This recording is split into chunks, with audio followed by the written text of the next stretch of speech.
Pensamiento del día 22 de febrero.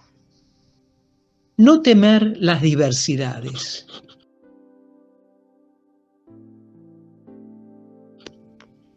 Yo, que estoy preso por el Señor, los exhorto a comportarse de una manera digna de la vocación que han recibido, con mucha humildad, mansedumbre y paciencia. Sopórtense mutuamente por amor.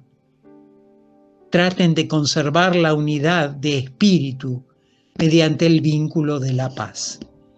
Efesios capítulo 4, versículos 1 al 3.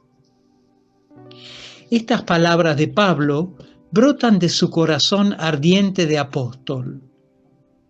Con ellas invita a sus hermanos a sintonizar su vida con el ideal al que han sido llamados, la unidad, que es lo más importante para los seguidores de Jesús. Esa unidad de todos los hombres en el amor y en la paz. Si la unidad es tan importante para el cristiano, entonces nada se opone tanto a su vocación como el faltar a ella. Y pecamos contra la unidad todas las veces que cedemos a la tentación del individualismo, el cual nos impulsa a dejarnos guiar por nuestro juicio, nuestro interés o prestigio personal, ignorando o incluso despreciando a los demás, sus exigencias y sus derechos. Precisamente por el individualismo nacen las divisiones, las envidias, las rivalidades, las discordias, las guerras pequeñas o grandes. Así pues, es necesario edificar la unidad, incluso proteger esa unidad. Naturalmente, esta unidad, como demuestra la experiencia, es lo más difícil de alcanzar. Está continuamente amenazada por las fuerzas de disgregación que llevamos dentro de nosotros.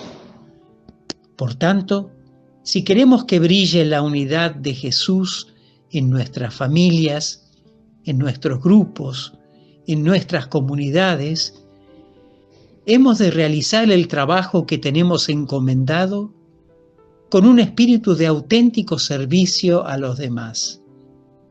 Luego, eliminar de nuestro modo de actuar cualquier forma de prepotencia, de aspereza y dureza. Por último, aceptarnos con amor unos a otros en nuestras respectivas diversidades. Estas virtudes mantienen la paz entre los hermanos y la paz conserva la unidad. Chiara Lubich, fragmentos del comentario a la Palabra de Vida de julio de 1985.